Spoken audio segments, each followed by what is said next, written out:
the United States federal government should significantly increase its unexploded ordnance cleanup efforts in Somalia by allocating $200 million of troops and equipment to detect and remove unexploded ordnance in Somalia. We're allocating $200 million of troops and equipment to detect and remove unexploded ordnance in Somalia. Yeah? What equipment are you using? Fiber. Advantage. The one argument is that as Secretary Acting Somalia Prime Minister about to liberate all parts of the section from Al-Shabaab, they're now negotiating with the Kenyan government in order to restabilize Somalia. They said that both parliaments are going to start working together in order to share their experiences, but also work together in order to in order to increase the infrastructure. They also noted the historical alliances between the countries and reasons why they wanted to work together. In fact, Kenya also opened its first embassy in Mogadishu this year. The second argument is that in response to the Prime Minister's announcement, Al-Shabaab retaliation, maybe by targeting what they basically do is they target security forces in border towns in northern Kenya, which have caused dozens of people to have been killed via landmines and grenades. The third argument is that Kenya is currently hosting Somali refugees, over 1 million Somalis who have run away from the security challenges in the border regions have led to Kenya. The fourth argument is that UXCs, which all referred to as the unexploded ordnance, UXCs pose a very substantial cooperation. This because the function of the government is to have the function of cooperation is to also have military, but more importantly focus on infrastructure and to start building the country up in a constructive way rather than focus on more war-torn efforts that have already hurt the region. But however, UXCs are a major source of attack for Al-Shabaab, specifically because they're cheaper, but also because you can get more advanced things like landmines and grenades without actually having to spend as much money. Additionally, it is very big problem because neither Somalia nor Kenya necessarily have the technology in order to solve the landmines, because once it's been planted, it's very hard for you to detect them. And traditional methods such as using dogs are not necessarily always solving, particularly because the technology keeps advancing. But without assistance, the cooperation between the two governments is going to fail, and Somalia is going to lose its only regional ally within the region. The impacts of this argument is going to cost thousands of people to die from landmines, because in a world in which they're not being cleaned up and more just being continued planted, more people are going to die. The second argument is going to cause refugee spillover into Kenya, which is going to be bad. This is because the Kenyan Department of Interior has the ability to unilaterally shut down refugee camps, which they did last year. They sent 500,000 people back to Somalia simply because they thought they had too much refugees. They sent 500 people back to war in Somalia in order to die, indicating that this sort of spontaneous release of refugees back to Somalia would happen again in a world in which the region was becoming more unstable, because Kenya only can hold so many refugees. Having refugees going to Somalia would be really bad. It would cause more people to die from the violence, but it would also cause But the third argument is that destabilization also caused war between the two countries after the Malta and Kenya in October. Kenya then launched a cross-border incursion into Somalia, indicating that this would happen again. If Somalia cannot control the country, they would go to war with each other. The fourth argument is war would be really bad, but not only would it be bad, but also cause refugees to spill over even more neighboring areas like Sudan or South Sudan or back into Kenya, which would cause a lot of cultural violence within the region, since there are a lot of cultural tensions already and different tribal allegiances. But it would also cause regional destabilization, which means people are dying. And more millions of people are dying in the region. Has a very high frequency to have international intervention from great powers, especially because if you go to the neighboring regions that are particularly resource-rich, other countries like China and Russia and the United States will have an incentive to go in militarily in order to stop conflict, because they want resources from those areas, which means that great nations which have a large number of great powers fighting in a specific area, particularly when resources are at stake. You not only risk lanes of lives, but you also have high frequency nuclear launch to shut off, probably by accident, because so many countries are in the same area. Nuclear launch field brings people lost. It's very vibrant to call stage because we do things like get rid of the fresh water supply and the global temperature where agriculture can happen. So on see. The argument is that the United States is absolutely key. As absolutely key to have in mind that this is because in 2012 we created something called nanofiber film, which is a way which you can spray over areas such as the architectural landmines and they to take the vapors that are emitted by things like landmines or things like unexploded grenades, whereas traditional methods do not always offer that. The same argument is present also has to increase the legitimacy of Somalia, because they show that Somalia has bilateral cooperation with the United States, and not that they're not just dependent on other countries. With the United States, that's what keeps on the refugee crisis, is because we are the major. We take more refugees from Somalia that are in the Kenyan refugee camps than any other country, because we are the largest relocator of Somalian refugees who have taken refuge in Kenya, which means that we already have parties established with Kenya in order to work with the refugee crisis, but also because we have those ties in the region means that we need to be able to solve the refugee crisis. Next. One argument the United States has a very history of cooperating with international organizations. This happens with the AU and the NU, especially because we have the perception that we give money for not extra personnel. Is not always a good example of this. A few months ago, we gave under 10 highly specialized soldiers to go to the government of Mogadishu in order to help them with their missions, but also to help the government. So it just looks like we're puppeteering missions and no actual risk to the United States. The second is working about this by our allies, even within the UN. Saudi Arabia was supposed to battle within the Middle East. Recently refused a spot to have the rotating seat on the Security Council, because they were mad that the United States was not a global leadership partner, was not able to enforce things like the Syrian intervention, but also countries like India, which is the largest contributor of peacekeeping operations to the United Nations. It's called the United States, and the fact that we don't send personnel because we just send money, and then India has to send their own people, and their own people die in missions.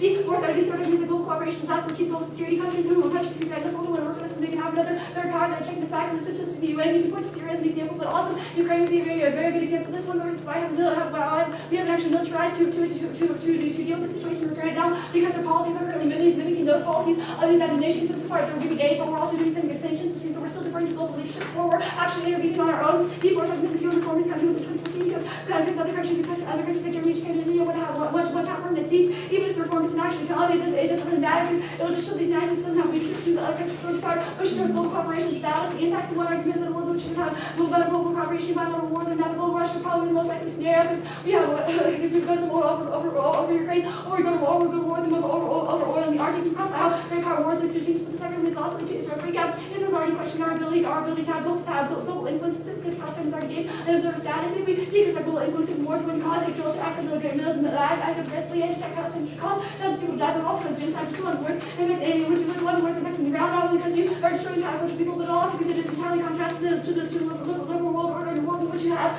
genocide is allowed to continue. Your world order breaks down because the that you also create the security dilemma in which you are forced to securitize yourselves because you're afraid of other countries attacking you, which means that the militarization makes things like miscalculation inevitable. You're constantly trying to secure yourselves over others, and you perpetually feel insecure. That's why nuclear weapons lead to extinction. So I'm seeing the one argument is the claim to be mass effect multilateral because we'd be working with the UN and the AU who are already in the region, but we'd also help with the Somalian Kingdom cooperation. This cooperation second because we'd actually put personnel on the ground in an incredibly dangerous region, which is something we have never done before, particularly in these regions. We only ever give money. We do not give actual United States flags stake. And this also can help Somalia because they're not a key ally that we have. We're much closer with other countries like South Sudan, which means that we help any country without expecting to be immediate return on investment. But we'd also be providing things like expensive technology like the nanofibers, which currently do because we usually get technology. It's just things like telecommunication, not things that are worth a lot of money, which means that even since we can help increase our legitimacy abroad, we can also increase multilateralism in order to solve the global conflict and militarism.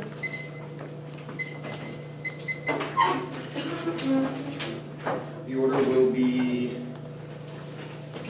3 off,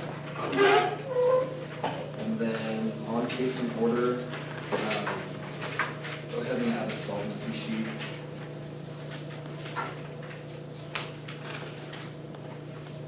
Actually, put the solvency sheet on the bottom. Okay. 3 off binge, 1 advantage to solvency bill. Yep. Just like that.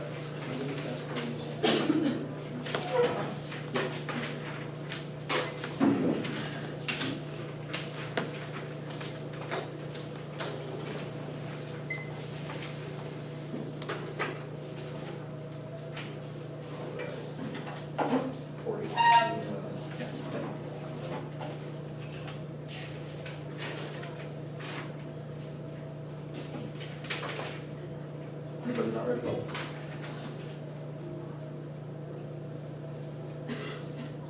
The first opting position is that of topicality. The ace points to the interpretation. Somalia refers to the southern territory known as Somalia. This is distinct from Puntland and Somaliland. The Somalia refers to the southern territory known as Somalia. This is distinct from Puntland and Somaliland. The peace opponents violation they enact clean up in Somaliland and Puntland, and which are different from the Somalia. The second argument is that this means they are extra topical. The cease point of the standards. The first argument is predictable ground. We can only prepare negative arguments on the specific region. The political and social differences means we don't get access when they do all of it. The second argument is the limits are interpretation limits the resolution in a reasonable way that allows both teams access to the debate. The third argument is that any other interpretation entrenches colonial borders that cause violence. The borders established by the colonial nations prevent access to regions like Somaliland and to getting aid.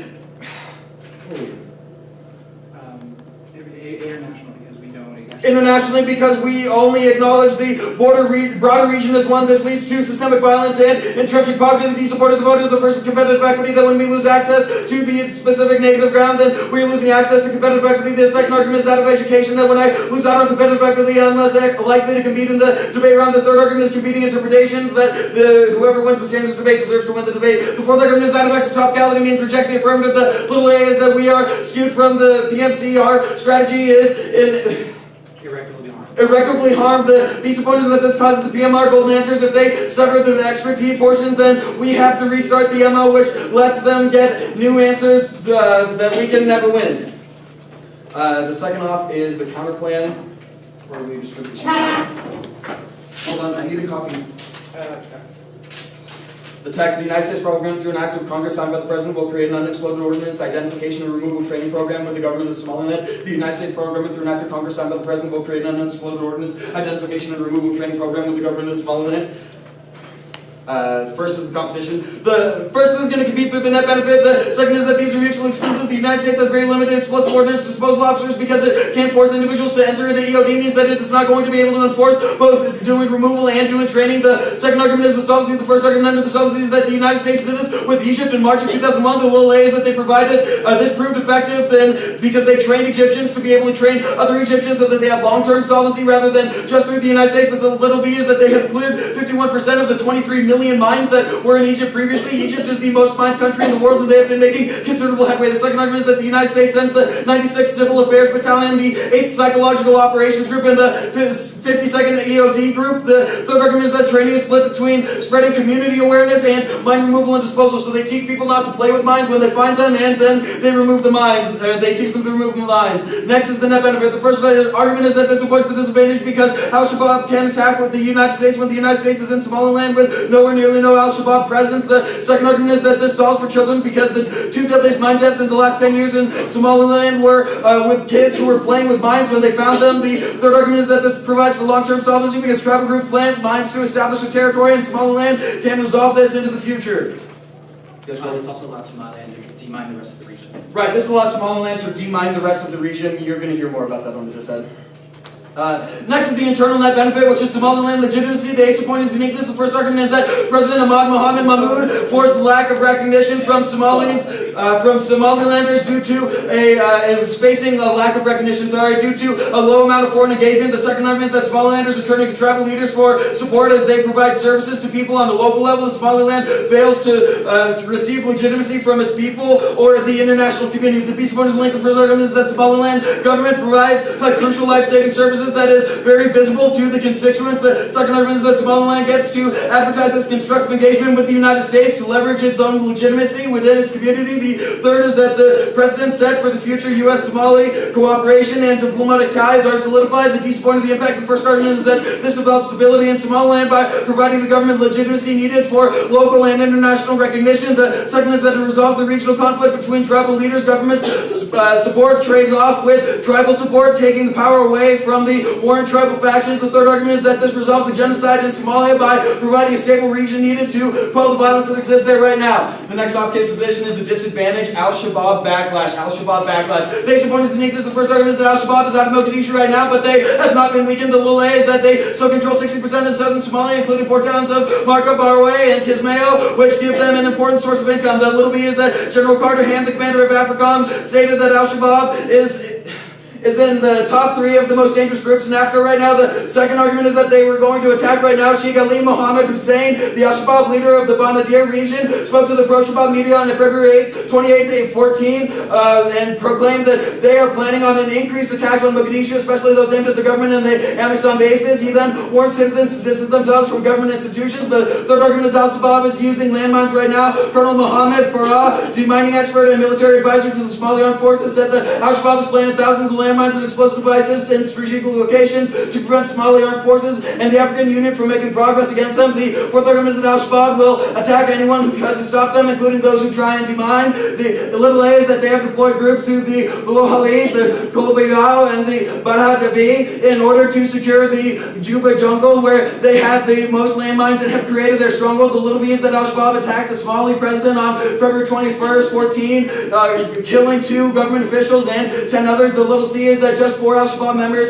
attacked the Westgate Mall on September 21st, 2013, killing 67 and wounding 200 others. The little D is that they repelled an attack by SEAL Team 6 on October 4th, 2013 in the town of Baraway. The B point is the link. The plan threatens Al-Shabaab security in its largest stronghold by removing landmines. The C point is the internal link that Al-Shabaab will strike demining operations as they will be backed into a corner. The second argument is that the U.S. current demining technology, the Hydrema 910 MCV2, requires 3 hours of maintenance per unit. unit per day and travels only 1,500 meters per day, making it very predictable and easy to target according to the Army Corps of Engineers. The third argument is that in order to further protect their stronghold in Juba, they will strike outside of Somalia to divert attention. The fourth argument is that they have strike outside of Somalia before, killing 70 people in a bombing in Uganda. The fifth argument is that General Carter Ham, commander of AFRICOM, says that Al-Shabaab is coordinating and sharing resources with Nigeria's Boko Haram and Mali's Al-Qaeda and the Islamic Maghreb. The decent point of the impacts. The first argument is that this turns case because Al-Shabaab will respond by increasing their mining efforts in regions in response to the affirmative, preventing long-term solvency because it increased the risk of new UXOs in new areas. The second argument is that this leads to non-state act of violence. The little a is that it will lead to an increased coordination between Al-Shabaab, AKUM,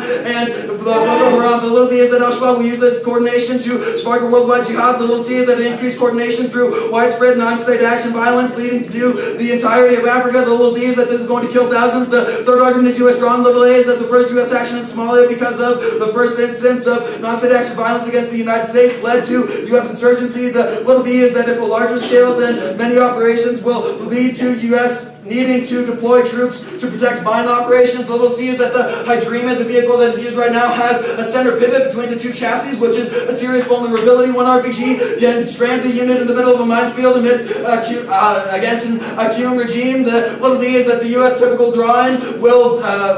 Case. Alright, on to the solvency. First argument is that NGOs are acting. The organization HOPE, created by Princess Diana, has expanded focus on landmine removal around the world and has announced removal options in Somalia. The second is domestic laws. It's going to be topicality. There, one song here. Then, counterplan. Well, solvency case, T solvency case. Case in order? Yeah. Well, starting with their solvency and then advantage 1, advantage 2. Awesome. Then counterpoint this step. Yeah. Sorry, can I get that order again? Yeah, it is topicality, solvency, advantage 1, advantage 2, counterplan, this step.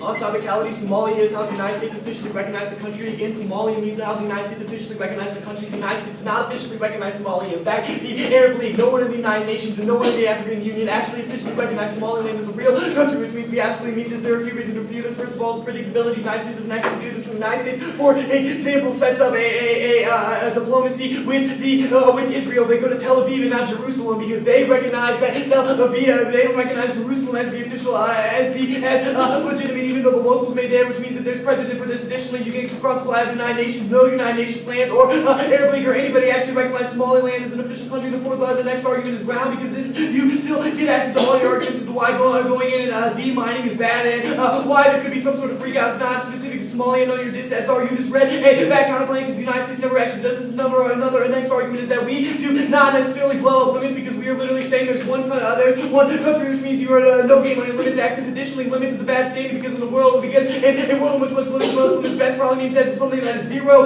topical affirmatives would probably win, which means that we should vote on. You should look at our predictability and ground first. The next argument is don't vote on the digital boost because in the world in which we don't vote on the digital boost, we're not going to know. Good. Scratch that argument. Good. Reasonability. Vote on reasonability. We are reasonably within the resolution. We are how we actually define this, and in a world in which they do not point out specific issues, which is key. Additionally, the resolution calls the United States federal government to act, which means in the world in which this is how the United States federal government interprets the resolution. That's key. If that's how the United States government interprets the resolution, that means all of our foreign policy. Yeah, that also means that's how all of our foreign policy and how all the literature also interprets how the United States does also, it. if other organizations like AU don't also don't recognize. Yeah, also if other organizations don't do that as well, it probably means that you were just using a colonialist ideal. It's not colonialism. Solvency. You say NGOs are there. First of all, you conceded that the United States is key because we are the only ones that have this badass nanofiber technology because other methods don't work. We literally created this just a year ago. Additionally, you were conceding arguments that the NGOs do not solve for U.S. legitimacy, which means that this is not actually the reason why status quo is solving. On the advantage one, you can extend our number one solvency that says the United States is key to mining cleanup, which is absolutely key. You can also extend how this would actually cause the in a world in which we demine near the Kenya border, which is where they say Somaliland is, which is northern Sudan. It probably means that it's the only way that we are going to increase Kenya-Somalia relations because that's what's preventing any sort of traction now. Multilateralism. You can see that this leads to extinction, which is the biggest impact of the round, which means this should be referenced anywhere, which means the counterplan is solved. That's absolutely key because they also extend how we actually put personnel on the ground, which probably means that we're solving and how we get super expensive technology, which is key because they don't give any sort of technology, they don't give training, which means that they are not actually doing this on the counterplan. First of all, we're going to do both. We can send troops to Somaliland and we can do it in the entire of Somalia. We can do both. We can go to Somaliland and go into the entire South Sudan. This probably resolves any sort of overstretch answers or any reasons why Al-Shabaab would freak out. The next argument is you don't actually solve. The United States doesn't recognize them, which means the United States would not know where the hell to go because they would be like, where the hell is Somaliland? Because they don't officially recognize that country, which means your counterplan literally leads to nothing. The next argument is that you don't actually solve any sort of relations because our entire advantage is all about Kenya-Somali relations in the world, which you just go to Somaliland. It means that you don't actually legitimize the Somalia and the government, which means you start a Kenya war, which causes rebel spills and then destabilize the argument, destabilize the reason which you don't solve the advantage. The next is turn that you don't actually solve your own net benefit because Al-Shabaab is on the border. Al-Shabaab is attacking on the border of Kenya and South Sudan right now, which you conceded out of the advantage, which means that is where they are right now, which means you don't actually solve this sort of Al-Shabaab freak out. You've also conceded that Al-Shabaab is freaking out now, which means you put them in the wrong area. The next argument is turn you don't solve advantage too because this would be a shift and massive shift in U.S. foreign policy, which means you would delegitimize the United States efforts. The next argument is turn that you don't solve advantage too because the United Nations does not recognize Somaliland, which means that the counterplan is acting outside UN cooperation and official recognition. You conceded that this is how the United Nations and AU who are in the region define Somalia, which means that do not recognize Somaliland, which means you have no traction on advantage too. Next argument is the counterplan leads to the dissent because the U.S. presence in Ethiopia is chasing out the Islamic courts and you need to create the U.S. presence in Ethiopia, which chased out the Islamic Courts Union, is what started Al-Shabaab. So Al-Shabaab any presence. Yeah, and Al-Shabaab hates all United States presidents because it was the United States president that kicked them out in Ethiopia that created Al-Shabaab, which means it's absolutely key. Also on that benefit of engaging Somalia, we saw for this because we would still be working with individuals in Somalia just under this. Additionally, you don't solve any sort of conflict because you don't solve any sort of conflict because it's all about UN recognition. Anything else? All of Advantage 1 is based off of the United States being able to help broker a deal between Somalia and all of Advantage 1 is about how the United States helps broker a deal between Somalia and Kenya. You don't do this because you only go to Somaliland, which apparently which is not anywhere where the government of Somalia is, which means you don't actually solve this. Additionally, this probably delegitimizes the Somali government because apparently we don't give them any sort of help under the counterplan, which means Kenya would be less likely to work with them because it would seem as if the United States doesn't recognize Somalia. Just that.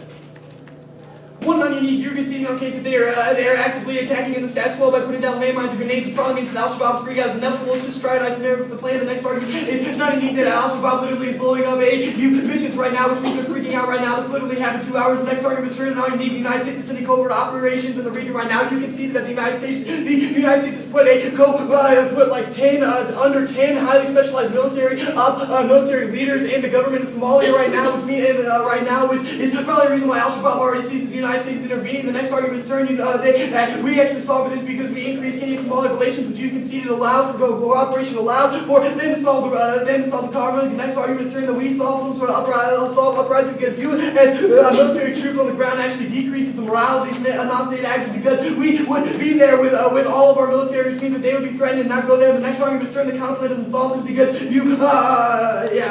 all of Al-Shabaab would just leave Somaliland and they'd go to the government of Mogadishu in Somalia, which means that you would just force Al-Shabaab to go from Somaliland and they would just go to the government of Mogadishu where you don't allow the United States to go into that area, which means that to try to Al-Shabaab is inevitable. They want their own gun. And also the impacts are absolutely inevitable right now because Al-Shabaab wants their own country, which means it's just a question of whether or not we can solve the refugee crisis. And the next argument is turn that smaller nations are actually more likely to be attacked by non-state actors than the United States because the United States has really bad counterterrorism efforts. person doesn't have a history and has a history of starting wars in the world in which there's a terrorist attack, which means that the United States is absolutely perceived more. The next argument is, what else do you want to The United States would never fear like not having enough troops. Yeah, also the United States would never fear not having enough troops. Let's go back to the topic. They're not doing this.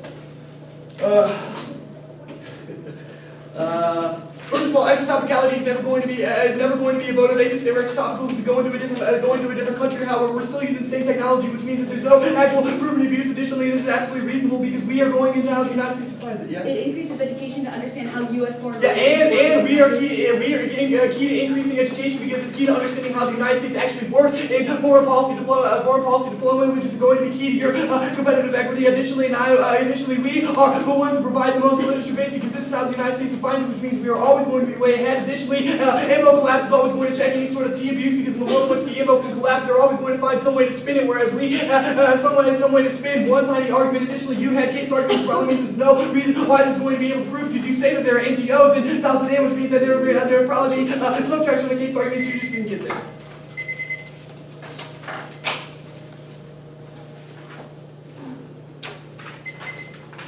The order, NPTE, then the case debate. Just going to go solvency, Reg 1, Reg 2. The counterclaim. With the enrollment benefit on bottom.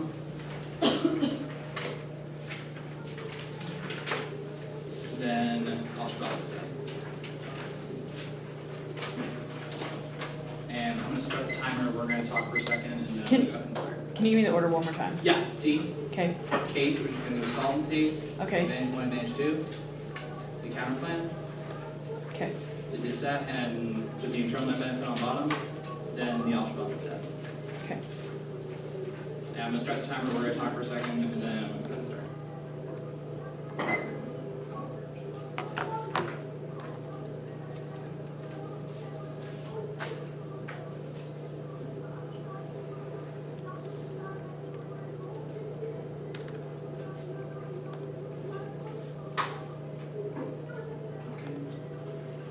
Starting on topicality debate, they made their counter-interpretation that Somalia is how it's recognized by the United States. First, we said this is bad interpretation because you don't actually say how this is how the United States defined this. We give you a specific interpretation that Somalia is the southern territory, not the entirety of how we understand it. Now we say that there's a difference that there's Somalia, that's the southern territory, then there's the Puntland, which is the centralized area, and then there's the Somaliland. We say that these are three distinct regions that your understanding and articulating of based on this is problematic, not only for our ground, but additionally it's problematic for your reinforcing problematic words necessarily means that you are going to link to not only the topicality argument, but additionally the external and rhetorical impacts we are getting on the third standard. That's I mean you are going to lose the debate on this discussion. Also, the United States and the United Nations both send some aid to Somaliland is the reason why they go for it. Additionally, we say that you don't even meet your interpretation because the United States and the United Nations both send some aid to Somaliland. Necessarily means that means they are that's implicitly recognized, but it's not officially recognized. We say these are political considerations that you are only reinforcing. Necessarily means that is that interpretation. Additionally, the second argument here is that you are only linking back into our third standard. Our third standard argument articulates that any other interpretation other than this that actually articulates the historical and the territorial and implications as understood by the locals is necessarily only reinforces problematic borders that prevent access for individuals to get in to self-actualize. Our argument here is that aid doesn't go to a country that supposedly doesn't exist. Necessarily means that it prevents individuals from ever getting out of poverty and ever being able to escape through the systemic violence that you are creating through your rhetorical implications. This means that not only is that decided your interpretation, but additionally we say that only our interpretation accesses these arguments means that is going to be an independent reason why you reject the affirmative. The third argument is we say that the United States definition is bad. We say that you are only reinforcing the control that the United States is placing on Somalia. Our argument here is that the United States only recognizes the Somalian government because it is weak and allows us to do whatever we want within the country and be able to combat things like terrorist forces. This means that you are only preventing any stabilization of the country by keeping the government weak. Our argument here is that we utilize these sorts of political and rhetorical implications in order to be able to control our country. And an excellent example of this is Afghanistan, that we don't really articulate the border between Afghanistan and Pakistan. We keep it intentionally vague so that we can do operations in that region without pissing off the Pakistan government. It means that the URNF means that the United States United States Senator approach is necessarily bad. Next argument you make here is counterstanding first on predictability. Our argument here with first that predictability is we access predictability better, that this is a better understanding of how the country is actually understood by the locals. Necessarily means that's a predictable interpretation. Additionally, simply say you're predicting you don't even access your predictably standard in a good way. You are saying that there is this vague understanding of Somalia, but doesn't actually articulate the best and most accurate version. Necessarily means that your predictability standards isn't a good one. Additionally, you say first that you still have ground in this debate. You could have done removal of UXOs within Somaliland necessarily, no, within Somalia itself, not these other regions necessarily means that you still have access to both of the advantages you articulate necessarily means that it's a non-topical version of your plan. The second argument here is that you are excluding any of our ground. Say there are cultural and social differences between these different regions, and that there are different political considerations for each area. Necessarily means that we don't get access to the ground. Our Al-Shabaab argument is an excellent example of this. That means that they're making arguments about how it's in a different region, that's in a different part of the country that Al-Shabaab is functioning. Necessarily means we don't get access to this argument. Necessarily means that this is first not only this is an excellent example of proven abuse, but second to say that this only reinforces our argument on reputable ground means that you should always be going to the negative on this, on the limit standard. They say limits is bad because we are over-limiting. First, we say that we are not an over-limiting definition. We say that this is a very reasonable understanding as both grounded within literature means this is a reasonable interpretation. But it's second to say that you are making these unnecessary claims about how we're going to eliminate any form of affirmative. We say that in this instance, still limits is preferable because it allows for the best access for both teams to have access to ground means that you should reject the negative and you should reject their arguments on this point. The next argument they make here is on reasonability. First, we say they don't actually provide an interpretation of what reasonability is, means that you shouldn't be looking to that. We say that as long as we have, means that you should not be looking to definition. Second, we say you should extend our competing interpretation standard. We say that competing interpretation is the best framework for this debate because if we win the standard debate, we should articulate why you should be rejecting, why you should be rejecting them, their interpretation, and that we say the top guys are voter, that means you should be looking to competing interpretations preferably. Additionally, second, we say that competing interpretation is the best because it's the least arbitrary. We say that you can always reasonably think of a way in which something is topical, but we say that is not always the one that provides the best ground and the best access for both teams. Necessarily means that you should be rejecting the affirmative on that discussion. Additionally, this means that you are not going to be giving them any access to their reasonability claims.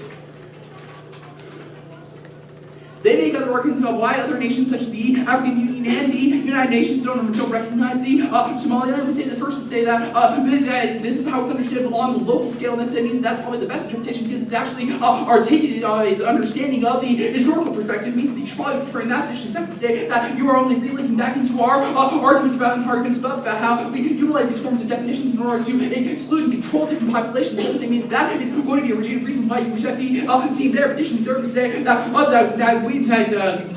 the African Union still works with Somaliland. It's just they don't recognize them as such. This means that causes problems. That causes problems, especially in things like operations, which you talk about, because that we're working with two different entities that we articulate and we construe as the same. This means that is always going to be problematic. Real quick, I want you to extend across the extra-topicality arguments that really don't go answer to. Say the plan is extra-topical because they're affecting all three regions. Necessarily means the links them back into the ground arguments. Necessarily means that is going to be a reason why you reject and give you independent reasons why extra-topicality is bad. First, because it skews our LLC because of the fact that we don't get access to these forms of argumentation. But additionally, second, that we don't get that this allows the PMR, we have to restart the debate in the PMR because and they allows them to get new golden answers. It means that we would never get access to the debate on their extra cheat answers. They say it's not a voter because of the fact that they're using the same technology. That's not the root of our argument. Our root of our argument is geographical differences between different areas. It means this argument really has no application. Just the fact that you use the same technology through the region doesn't matter in a world. We're giving you articulation about why we lose access to geographical differences. It means that's the reason why you're going to be rejecting them. They say that their interpretation is reasonable, but they don't actually provide a standard for why you should be preferring their reasonability claims. It means you're always going to be preferring the negative on this issue. So additionally, they say extra-topicality is good for education because we learn how foreign policy works together. We say, first, you are not articulating, you can still get access to those arguments. You can see those in that analysis that we because talking about multilateralism within the difference between Somaliland and Somalia means that you don't get access to that additional segment say that as Top Cali destroys our education because of that we're talking about aspects of the resolution bill that you have that are not germane to the discussion means that you're not going to be preferring that additionally third say you still that we still get out that you're still not going to access the competitive equity claims even if you're better for even if you get some chance of education claims you're still not going to be winning that that there's been a decrease in competitive equity as a result of this means that is an independent reason to reject means that you can extend our voters versus competitive equity that we've had that is absolutely key for us to be able to have access to the ground and to the ground and education that we should that is the best way to increase education.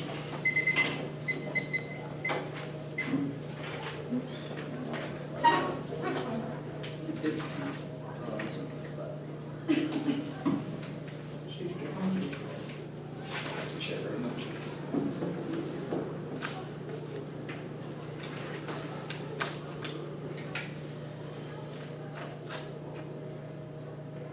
Anybody not ready?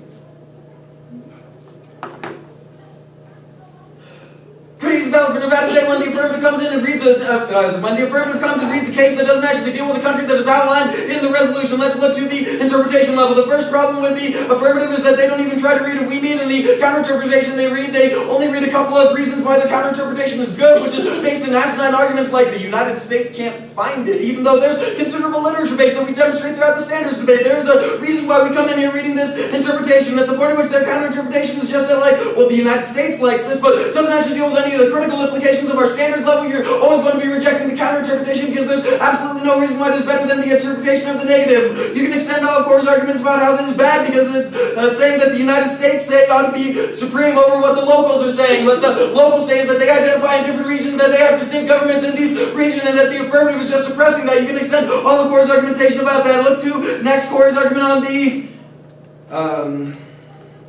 Yeah, can you articulate the impact of that? That borders prevent us from actually being able to get people access to violence? Right, so you can extend all of Porter's argumentation about how the creation of artificial borders prevents people from getting access to aid that would otherwise resolve their systemic violence, because when we treat Somalia the same as we treat Somaliland and Puntland, who both have their own independent governments, we do not distribute aid equivalently to Somaliland and Puntland, and they are no longer supported by the international community. It is this kind of mindset that needs to be rejected through the topicality. We need to recognize that these regions are different in order to be able to solve best for them. I know that it's starting to sound like a critique, but it's because of this critical standard, the number 3 on the T. This is why the T is so important in the debate today. Yes, Corey? This is also an independent voter, absent the rest of the top discussion. Right, moreover, this is an independent voter, absent the rest of that discussion, because the point at which they're not answering back the critical arguments that are coming out of that, they're never going to be getting access to any of their solvency, or they're always going to be suppressing these individuals. Next, let's look to the standard debate. Are you happy on the interport? All right, on the standard debate. Couple of problems with the arguments that they're making about ground, to the point at which their ground is actually stealing considerable negative, their affirmatives stealing considerable negative ground, then we always need to be able to reject them. But moreover, you can extend Corey's argument about how Al-Shabaab being in different regions, leading to different functionality within different parts between Somalia, Puntland, and Somaliland, is the proven abuse that we are going for. Extend Corey's argumentation to the point at which they're saying, oh no, that's different, because in Somaliland that's different from Somalia, but we get to solve the whole thing, even though then they're trying to isolate later in their argumentation that Somalia is just the bottom region, is a reason why their case is just stealing negative ground, because they're able to redefine whenever it's convenient for them during their speech which part they're talking about is the proven abuse that we need to show you that the negative team is being skewed out of the round today by a result of the affirmative's argumentation and their definitions coming into the debate today. Now, let's look next to their predictability argumentation. They say on predictability that, do you want anything here, Corey? Extend all of Corey's argumentation about how we get access to predictability as well, because it's both in the literature base and it's what's discussed by locals, which is more important. You can extend Corey's argumentation about why you should prefer the locals definition over the United States definition. Prefer predictable ground over Right. Moreover, prefer predictable ground over predictability, and cross-apply Corey's argumentation about proven abuse. The point at which I'm not sure what my ground is, because they can just change which Somalia they're talking about. We are being skewed out of the debate. Are you happy on the standards? Oh, no, hold on. Let's go to the critical standard. You good with that? On the critical standard, you can extend all the argumentation at the point at which they barely respond to this. You need to extend all the course argumentation about how we need to understand on a local scale, and because anything else is just going to relink to the arguments about the definitions being used to exclude these individuals. On to the voters. You can extend all of the arguments about competitive equity at the point at which they are actually skewing us out of the round through the people abuse, and you can moreover extend the arguments about education because the point at which we are actually telling you about the different regions we get the most access to education, and we are maintaining the debate space which is the internal link to education.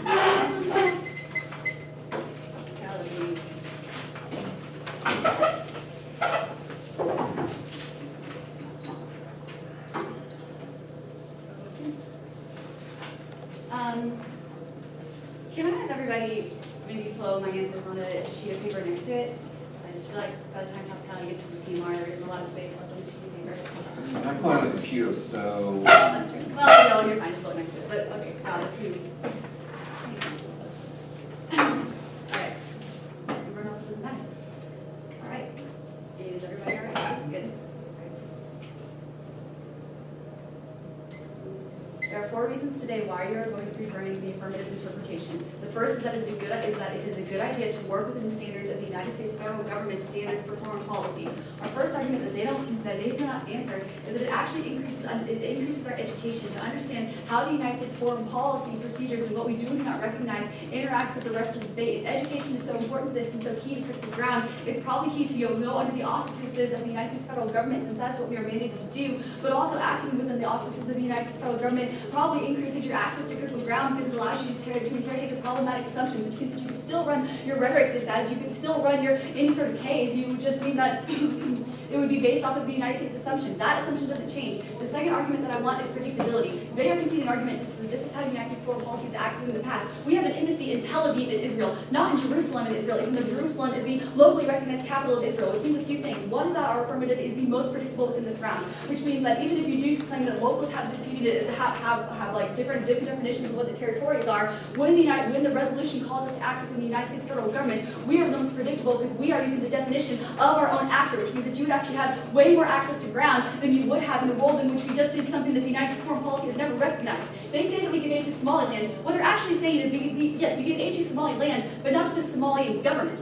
That's what Somaliland government. We give aid to the Somalian government, and yes, some of that aid is distributed to regions in Somaliland, but we do not give aid directly to the Somaliland government because we do not recognize that government, which is also an indication as to why we do not necessarily recognize Somaliland in the status quo, and also a reason why in world of your interpretation, we would be the most predictable. We would be the least unpredictable. Predictability is going to be the internal link to all of your standards because in a world in which we are predictable, it allows you to run better links to any of your criticisms, but also better links to your offense. You can get much more in-depth in a debate in which we use a predictable action from a predictable actor than a world in which we did not. The second argument that I want is that our counter-interpretation is not necessarily colonialist. All of our arguments about how local definitions are new in the MOC, or at least brand new extrapolations in the MOC, so I'm going to argue them now. The first argument that I want is that even locals within Somalia and Somaliland have different discussions of what the territories are. For example, locals in Somalia don't think that Somaliland exists. They also think that that's all of their territory. Additionally, Somaliland is made up of about 15 different tribes, and I will bet any amount of money that they all have different definitions of what their territory actually includes and what their government actually is, which means that you cannot claim to speak for locals, because first of all, that's probably super colonialist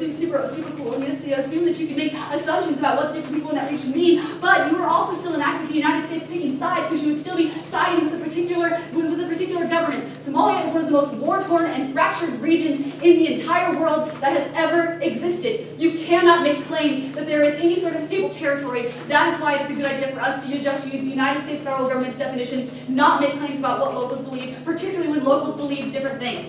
The next argument that I want is that the United States is not alone within this definition. We tell you that the UN and the Arab League and the African Union, none of them recognize Somaliland either. When you don't get up here and say why those aren't colonialist or there's a difference between those two, I think that there's nothing particularly colonialist about the Arab League, the AU, or the UN, which probably means that you're not really indicting whether or not we're colonialist. You're just saying we go against what locals say. Speaking for locals is super fucking colonialist. But also, when we act within the auspices of these other countries, or these other organizations, it probably means we're not being as colonialist as they would like you to believe. The third argument that I want is that there is actually not a topical version of our affirmative, which is why ours is actually key to affirmative ground, because our advantage one is based off of Somalia credibility. If we give aid to Somalia that doesn't include aid to Somaliland, which we currently recognize, it would really delegitimize the Somali government, because all of a sudden we would be backtracking on what we actually constitute as our territorial claims. Secondarily, advantage two is entirely based off of our international cooperation with other organizations. When you concede arguments that says that these other organizations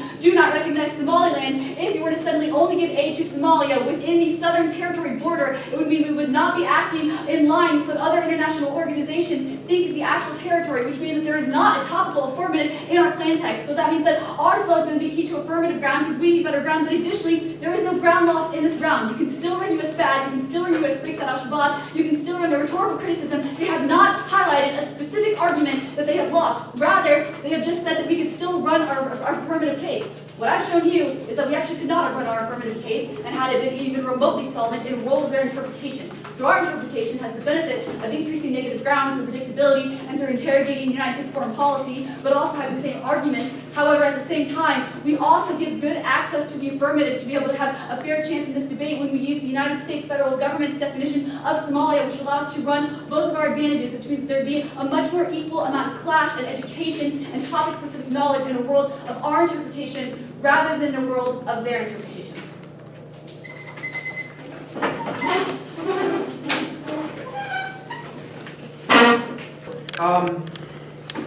Okay, I think that, I mean, there were a lot of problems coming out of the LO, mostly not getting the case, and your counterplan having a lot of intuitive solvency deficit problems. So you probably left yourself where you had to go for T, and so you had this colonial standard, and then you had the rest of the T debate. So the colonial standard to me though seemed that too much of your T argument probably rested on that, because that was also the justification on the predictable ground argument that you had. This is predictable ground because of that. But if they win that it isn't predictable to use this local definition, then I don't think that argument, then they're going to win. And I think they're just giving better reasons, right? You said what's on the ground. You say this is the actor in the resolution. And then you said we have no idea that like the people on the ground is pretty. Then I think that didn't come out of the LO why the people on the ground matter. You just said it's colonialist because of that structure, and I think the notion that the AU, which isn't a colonialist structure, which isn't a colonial power at least, that probably might, you could argue that it exists at the behest of the colonial power, but different question. I think that gives then, so therefore like Rosemary has like complete stuff about why it is, and she's right, it is completely incoherent to say that the locals in Somalia have some coherent understanding of some territorial divide. Yeah. Like, I'm pretty sure if that was the truth, there might not be fighting over territory. So I think there's that. Plenty of good reasons why the USFG is the most predictable thing. Also I think there's a possibility that speaking for them isn't a good thing. I don't know if that was articulated, and I don't know if it needed to be. I think that was articulated enough to get you what you needed. It, I guess could have been articulated better, but I'm not sure. Like, I guess that could have been like an independent reason to reject them, but I'm not sure why what that would have served you. So I think they give you other, and therefore, like, sure, like one, your reasons about how they were skewing you at a ground weren't a ton of sense making. Like about how that also, if the ground you had was innately, like if they were waiting that this statute, like even if they're right, it doesn't matter a whole bunch because if they skewed you out of the ground you're being skewed out on was innately unpredictable. And their Aff was predictable, they're winning your strategy, which I didn't get, like I don't think it matters in a competing interpretation how much they abuse you. Because they can see the competing interpretation the best, so I'm not sure if in-round abuse matters into that framework. Okay. But even if but under that, like, even if I didn't think any Stevens arguments were particularly like relevant. I'm not sure how much that mattered. But yeah, I think they had a ton of. But I think the analysis about how that was more predictable just made that argument irrelevant. One thing to you, Rosemary, I think listing like all the reasons why you get your solvency and your advantages. I mean, I don't think that got you a whole lot saying that there's not a topical version of the Aff under their definition, and I think it kind of at least could make you look more extra T because if like it kind of makes it sound like you're saying, look at all these extra. Obviously, I don't think you're extra topical because you're winning that your interpret's best, which means they're not extra topical. But like it's kind of like look at all these advantages we get from this argument from this, what they're calling extra-topical text. Yeah. So, didn't really affect my decision, but I guess that would be something I'd be careful of how you do that, particularly since I didn't think that got you a long ways. Stephen, I think it was probably really obvious that they could only go for the T after the LO. After the LO, I'm like, this probably is going to come down to the T. I think, and the colonial standard is clearly something I think you should have paid more. Like, it was not very well developed out of the LO, but when they are clearly, like, in huge amounts of trouble coming out of the LO, right, without case arguments, you would be better off making sure that T is done. Even if, like, it means not making some, like, dropping a couple defensive arguments on the disad. Because the disad, like, is never going to be that way, the two advantages. Counterplan clearly doesn't access either of those advantages. And the external net benefit probably is solved back by the firm, which is an argument you probably should have made. You can go, Rob. Okay. I mean, unless you all have any questions. I see it somewhat similarly to. Check up on a 3.0 overshoot, by the way. Oh, never mind then. I see this kind of similarly to Jared. I think that the easiest way out of the debate for you all is, especially with extra topicality arguments, is just say plan in a vacuum.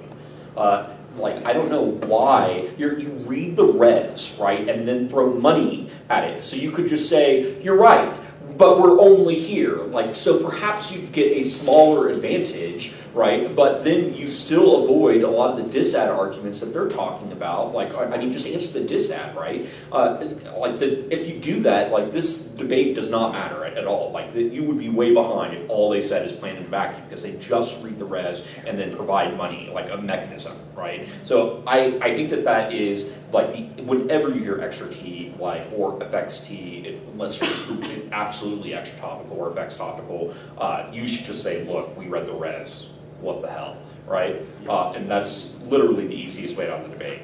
I think you just make it overly complicated by just not having that specific answer at the top of the debate. We're the resolution plus money. Like that is solvency. I don't know what else you want us to do then.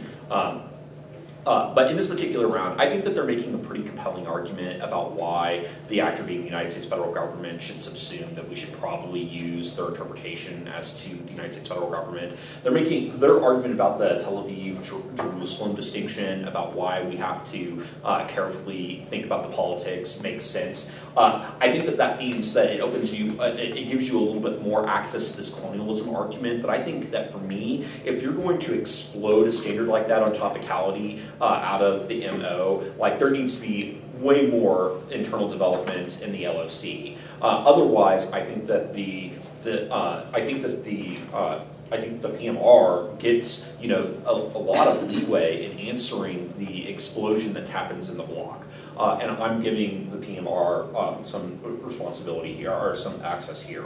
One of the things that I would tell you, though, is I don't think I would necessarily go for these rhetorical arguments, right? I would run them as case terms, right? This colonialism argument probably impacts our ability to affect change in the area and their acceptance of the aid, right? Which would seemingly be problematic, right? So I think that probably would give you more access to maybe your disad arguments that you could probably go for as an external impact to the topicality argument. If you think this is true, then you are likely to, be effective in terms of your solvency mechanism. So as potential, if you're thinking about using that kind of strategy in the future, I don't know about the rhetorical arguments because that's harder to weigh in a relationship without a framework that establishes why those arguments make sense.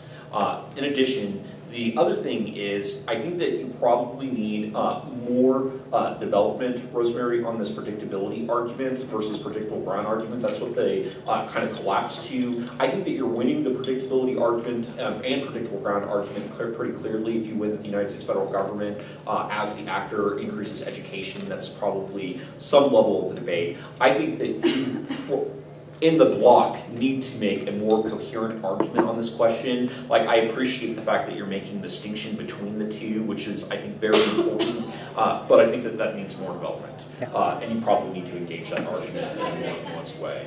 Unlike Jared, I think that you arguing why, under their interpretation, there's no topical version of the Aff is important, for at least for me. Why explaining how this would be a destruction of your ground, right? I mean, that's really the impact to that particular argument, that their interpretation allows the affirmative with no ground. How would affirmatives ever be able to engage in the debate if we wouldn't be able to be topical, right? We'd come in and we would lose. That doesn't seem to be fair, right? And if this is an issue of competitive equity, which is their voter, like, hey, it seems like there's no competitive equity in that case. So. Okay. So I vote Aff, obviously. You tell me that I need to evaluate T based on competitive equity and competing interpretations. In this round, I have to gut check. So do I think the round is on a level playing field? Yeah, I do. You don't give me a reason why you're skewed out other than they didn't use the definition you prefer. In my opinion, your disad still links. It's not like Al-Shabaab doesn't freak out when the United States goes into any part of the area to remove landmines, which is what your links are predicated upon. You don't specify why specific areas matter. This also comes back to remember that my threshold for T is pretty high. So then I go to the counter interpretation. I agree with Jared that they seem to meet the predictability limit better than your interpretation, especially given the context of your disad. Furthermore, Rosemary's argument is spot on. You could have ran the third standard as a critique, and you obviously have links for that. With that being said, I went to the third standard next to see if I really think they were being colonialist since it's flagged as an independent voter. So I think that your impacts are really vague and that you just say, well, it creates these bad colonial borders, but I don't know why that's bad. Like, yeah, I know why it's bad because I ran borders, but you don't give me those impacts. So not to mention they're really blown up in the MO, so I give a lot of weight to the arguments that are in the PMR, which are also somewhat in the MG in the same way, which is that, you know, our impacts would indicate that doing it your way would be worse in the long run. So I find it likely that you're also biting colonialism with the argument about, you know, there are different factions within these other, like within Somaliland and every other section of Somalia, right? I think you should have flagged it as a PerfCon, which would have made it easier to evaluate as a PerfCon, right? But also that the United States picking sides would create more tension in the region and lead to their impacts happening, which outweighs your impacts. So with that being said, I disagree that, so Jared said that, what? Oh, so I don't think it's as obvious that they're going to go for T, but I do think that it's pretty obvious that that third standard is definitely hidden there and you need to answer it a lot better. But that's just because I think the disad still links, right? So also, I think that the Aff could easily just be like, you're pretty colonialist for assuming that our plan text meant what you thought it did. Can you please tell me exactly why you think that? And it's pretty colonialist, and it creates disposable populations to say that we should save some people from landmines in the area and not others, which could have been in the member speech and been a lot easier. Because that was my first thought, was like, I don't know why it's a bad thing that we would take landmines from the whole place. Like, maybe if we were only giving developmental assistance to all of it, but you're clearly doing something that's on the right side, right? Like, you're on the right side of the resolution in that question. So, that's all I have. Well, the only other thing that I would say is, I know this is kind of old school policy, extra T arguments, but that just means that you would kick any extra topical advantages that you would get, right? Because there are probably always going to be something that's extra topical. Fine, we will narrow, to these impacts, solves all of their offense, right? Good. Thank you all.